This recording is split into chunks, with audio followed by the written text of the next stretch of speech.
புத்திசாலி எந்திரங்களான நாங்கள் ஒரு காலத்தில் அமைதியாக வாழ்ந்து வந்தோம். ஆனால் அதன் பிறகு யுத்தம் வந்தது. ஆட்டோபாட்ஸ் விடுதலைக்காக போராடினார்கள். டிசெப்டிகான்ஸ் அதிகாரத்தால் அழிவை ஏற்படுத்தினார்கள். பலத்திலும் எண்ணிக்கையிலும் குறைவாக இருந்ததால் எங்கள் தோல்வி தொலை தூரத்தில் இல்லை.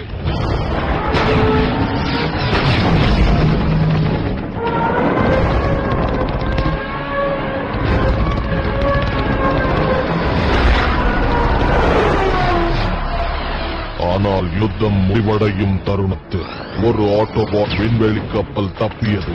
எங்கள் கிரகத்தின் விதியை விடுவிக்கும் விட்டாக அந்த கப்பலில் ரகசிய பொருள் ஒன்று இருந்தது.